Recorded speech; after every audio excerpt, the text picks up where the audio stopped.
Welcome to my channel. తన కోపమే తనకు శత్రువు, తన శాంతమే తనకు రక్ష అన్న నానుడి మాట ఊరికనే పోలేదంటున్నారు మన కొలంబియా సైంటిస్టులు. ఏంటంటే కోపం అనేది ఎంత ప్రమాదకరమో వాళ్ళు రీసెర్చ్ చేసి మరి మనకి వివరించిండ్రు.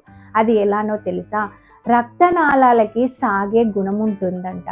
మనకి కోపం వచ్చినప్పుడు ఆ సాగే గుణం అనేది క్షీణించుకుపోయి నాళాలలో కొవ్వు పేరుకుపోయి రక్త ప్రసరణకి అడ్డుపడుతుందని చెప్పేసి 280 మంది యువతీ యువకులను ఎగ్జాంపుల్స్గా తీసుకొని వాళ్ళు మనకి వివరించిండ్రు. అది ఎలానో తెలుసా?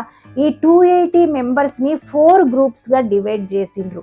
మొదటి గ్రూపు వాళ్ళకి ఈ మధ్య కాలంలో మీకు బాగా కోపం తెప్పించిన సిచ్యువేషన్ని గుర్తు చేసుకోండి అన్నారు.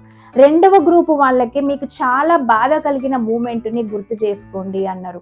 మూడవ గ్రూపు వాళ్ళకి మీకు బాగా ఆందోళన కలిగిన సిచ్యువేషన్ ఏంటో గుర్తు చేసుకోండి అన్నారు.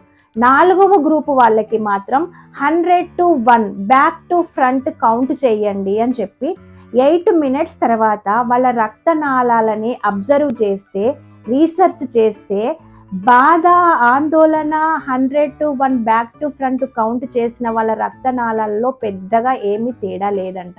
కానీ ఈ మధ్య కాలంలో మీకు కోపం తెప్పించిన సిచ్యువేషన్ని గుర్తు చేసుకోమన్న ఫస్ట్ గ్రూప్ వాళ్ళు మాత్రం ఆవేశానికి లోనైపోయి వాళ్ళ రక్తనాళాలలో సాగే గుణాన్ని కణాలు కోల్పోయి వాళ్ళ రక్త ప్రసరణకి అడ్డుపడిందంట.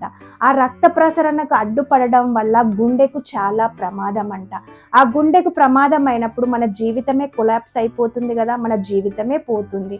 అంటే వాళ్ళ ఆ ప్రభావం, కోపం అనే ప్రభావం 40 minutes వరకు వాళ్ళ బాడీ పైన, రక్తనాళాల పైన ఉందంట. అంటే కోపాన్ని తగ్గించుకోండి. ఈ మధ్య కాలంలో పిల్లలకి, పెద్దలకి, ముసలి వాళ్ళకి ప్రతి ఒక్కరికి కోపం ఈజీగా వచ్చేస్తుంది. కోపాన్ని తగ్గించుకోవడానికి మెడిటేషన్ చేసుకోండి. కోపాన్ని తగ్గించుకోండి, ఆరోగ్యాన్ని కాపాడుకోండి. ఈ వీడియో కనుక మీకు నచ్చితే లైక్ చేయండి, షేర్ చేయండి, కామెంట్ చేయండి, సబ్స్క్రైబ్ చేసుకోవడం అస్సలు మర్చిపోకండి. ఓకేనా?